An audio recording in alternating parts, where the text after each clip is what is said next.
Jadi kata harokah itu digunakan oleh sebagian ulama ahlu sunnah, tetapi yang sabit dalam Quran dan sunnah adalah lafaz fi'al dan lafaz-lafaz lain seperti yajiu.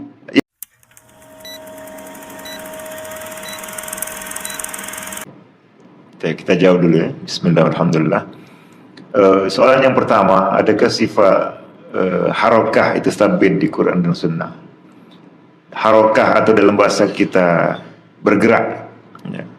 Bergerak, kata al-harokah itu tidak ada dalam Quran dan sunnah, disandarkan sebagai sifat Allah subhanahu wa ta'ala. Tapi dalam Quran dan sunnah ada sifat-sifat yang disebutkan di dalam ayat-ayat Al-Quran maupun disebutkan dalam ayat dalam hadis-hadis Rasulullah. Ada sifat Allah subhanahu wa ta'ala itu datang, wa jaa rabbuka, yang datang bukan hanya malaikat tapi Allah pun sendiri datang. Kemudian ada disebutkan dalam hadis yang mutawatir sifat bahwa Allah yanzilu ilas sama'id dunya, kalau sudah sepertiga malam yang terakhir Allah turun ke langit yang terdekat. Ada sifat datang, ada sifat turun ya. Kita dalam bahasa yang biasa digunakan sehari-hari kadang menyebut datang dan turun itu kita sebut bergerak, dan itu sering digunakan dalam dunia manusia. Tapi tentu kalau dikenakan kepada Allah subhanahu wa ta'ala, datang dan turunnya Allah adalah datang dengan dan turun sesuai dengan keagungan zat Allah. Maka kalau itu kita sebut bergerak, juga bergeraknya dengan keagungan Allah subhanahu wa ta'ala, bukan dengan keremehan pergerakan yang ada pada manusia. Nah, oleh karena itulah sebagian ulama ahlu sunnah wal jamaah seperti tadi atau sebutkan Imam Harb al-Kirmani, juga Imam Utsman ibn Sa'id ad-Darimi, menyebutkan sifat bergerak atau yataharrak untuk Allah subhanahu wa ta'ala. Tapi kemudian dijelaskan oleh para ulama berikutnya bahwa pilihan yang paling tepat kita iltizam dengan al-fadhil Quran was sunnah. Kita menggunakan lafal-lafal yang memang digunakan oleh Al-Quran dan sunnah. Ketika Imam ad-Darimi mengatakan perbedaan yang mati dengan yang hidup adalah bahwa yang hidup itu berbuat dan bergerak. Nah, kita pun membedakan dunia manusia seperti itu. Yang mati tidak bergerak, yang hidup bergerak. Kalau sesuatu itu hayyun, maka dia juga yataharrak. Tapi bahasa yang lebih syar'i dalam Quran dan sunnah adalah yaf'al, bukan yataharrak. Itu yang disebutkan oleh imam yang lebih unggul, Imam Bukhari. Beliau menceritakan dari gurunya, kalau tidak salah dari Nu'aim ibn Hammad, wal arabu la ta'rifu al hayya minal mayyiti illa bil fi'li. Orang Arab tidak mengenal secara bahasa Arab perbedaan antara yang hidup dengan yang mati kecuali dengan berbuat. Bahwa yang mati tidak lagi berbuat. Itu secara umum, bukan hanya dalam dunia manusia. Hewan mati dengan tidak kita ketahui dari dia berbuat atau tidak. Kalau dia tidak berbuat, maka dia mati. Makanya tadi tidur itu setengah mati, karena kita bisa bergerak, bisa mungkin berpindah-pindah, tapi tidak dengan sadar. Nah, jadi perbedaan antara ini secara dalil rasional, dalil akli, bahwa beda antara hidup dengan mati adalah dia berbuat. Maka kalau Allah itu al-hayyu, yang maha hidup, maka Allah adalah fa'alun lima yurid. Maka Allah lah yang paling mampu melakukan atau berbuat sesuai kehendaknya. Kalau kita manusia banyak yang kita kehendaki, tak mampu kita berbuat.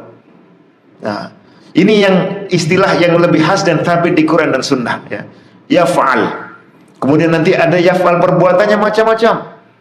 Seperti dalam akidah Ahlussunnah wal Jamaah dikatakan oleh Imam Syafi'i, dikatakan oleh Imam Hammad, bahwa Allahu 'alal 'arsy yakrubu min ibadihi kama yasha kaifa syaa. Allah itu di atas ars dan selalunya di atas semua makhluknya.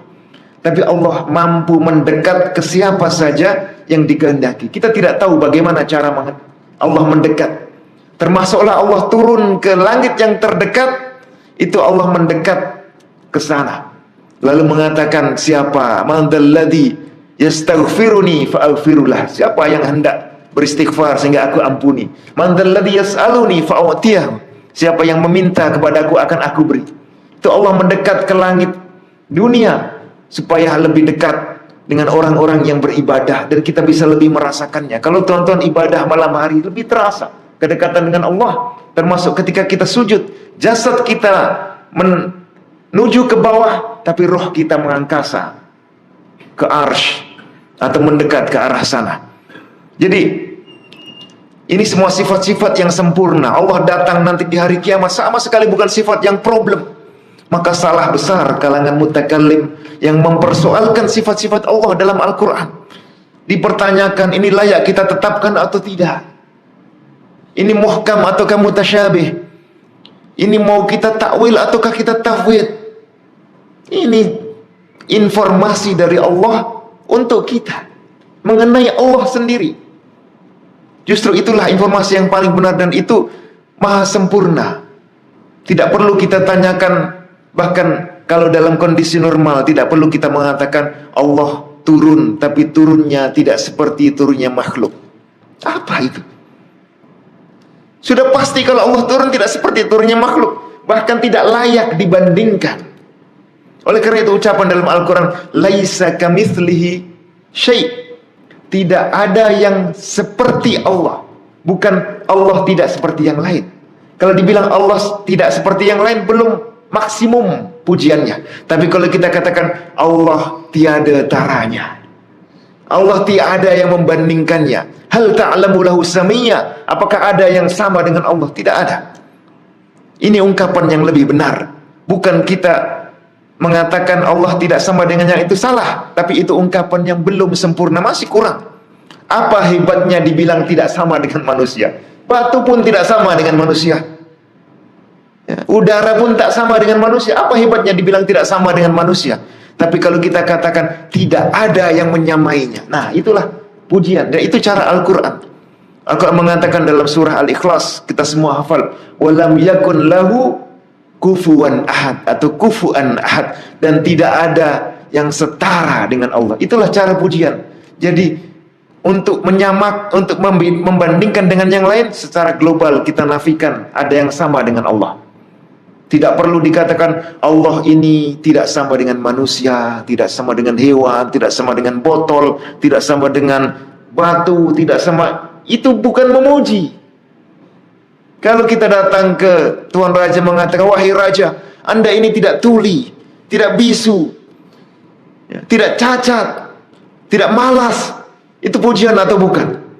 Bukan. Tapi kalau kita katakan, di kampung ini tidak ada yang seperti Tuhan, nah, inilah pujian. Jadi diglobalkan untuk menafikan persamaan itu. Tapi apabila kita merinci, menyebutkan sifat-sifat bagus, baik dengan cara itsbat maupun nafyun naqsi, menafikan kekurangan, kita rinci banyak. Allah itu Al-Hayyu, Al-Qayyum, Al-Mutakabbir, Al-Muhaimin. Kita rinci kebaikan-kebaikannya. Maka itulah cara memuji yang digunakan dalam Al-Quran. Nah, itu jawaban sedikit saya tambahi, ya. Jadi kata harokah itu digunakan oleh sebagian ulama Ahlus Sunnah, tetapi yang sabit dalam Quran dan Sunnah adalah lafaz fi'al, dan lafaz-lafaz lain seperti yajiu, ya'ti, ataupun ja'a, ataupun yanzil, dan itu semua adalah sifat sempurna. Semua yang disebutkan Allah dalam Al-Quran adalah sifat yang sempurna, termasuk sifat yang belakangan hari dipersoalkan orang. Misalnya sifat wajah, sangat sempurna. Wa yabqa wajhu rabbika dzul jalali wal ikram, maka kekallah wajah Allah yang penuh dengan keagungan dan penuh dengan kemuliaan. Coba tanya, siapa manusia atau makhluk ini yang wajahnya kekal? Tidak ada. Jadi apabila kita menetapkan Allah punya wajah yang kekal, sama sekali tidak ada yang menyerupainya. Justru ketika kita mengatakan bal yadahu mabsutatan yunfiqu kaifa yasha, siapa manusia yang bisa berinfak kapan saja? Tidak ada. Lalu dikatakan wal ardu jami'an qabdatuhu yaumal qiyamah was samawati matwiyatun bi yaminih. Siapa manusia yang dengan tangannya bisa menggenggam langit dan bumi? Tidak ada. Ar-Rahmanu 'alal arsy istawa, yang bersemayam di atas arsy, dan arsy itu makhluk yang tertinggi. Siapa manusia yang bisa bersemayam di atas makhluk tertinggi? Tidak ada. Itu semua sifat-sifat sempurna, tidak layak bahkan untuk dipertanyakan. sehingga sangat layak untuk kita tadabburi. Ya. Oleh karena itu generasi pertama umat Islam sama sekali tidak mempersoalkan ini. Sebelum masuknya pemikiran-pemikiran yang aneh, yang mempersoalkan Tuhan berbuat, mempersoalkan Tuhan datang, mempersoalkan Tuhan punya wajah. Dalam hadis dikatakan, hijabuhun nur lau kasyafa la ahraqat subuhat wajhihi mantaha ilaihil basaru min khalqi. Wajah Allah itu luar biasa bercahaya, yang kalau dibuka hijabnya akan membakar semua yang Allah lihat dan Allah pandang. Nah, Allah memandang tidak ada batasannya. Luar biasa, tidak ada wajah manusia seperti ini. Oleh karena itu sifat-sifat ini justru sifat-sifat yang luar biasa, sangat sempurna, tidak bisa dibantah dengan argumentasi atau konsep jisim, konsep tarkib, konsep a'rad, konsep-konsep yang aneh, yang justru membuat orang tidak bisa mentadabburi ayat-ayat sifat. Bahkan dia menjadi hati-hati, menjadi waspada. Jangan-jangan ayat ini mutasyabih, jangan-jangan saya kalau membaca ayat ini tersesat. Bukan, ini justru petunjuk yang menjadi bukan hanya penjelas, tapi menjadi hakim untuk menyelesaikan perselisihan antara umat manusia, perselisihan antara sekte A dengan sekte B, antara filosof A dengan filosof B. Inilah hakimnya. Jadi ini pasti jelas dan sudah sempurna. Yang lain-lain itu yang mutasyabihat atau bahkan banyak yang keliru.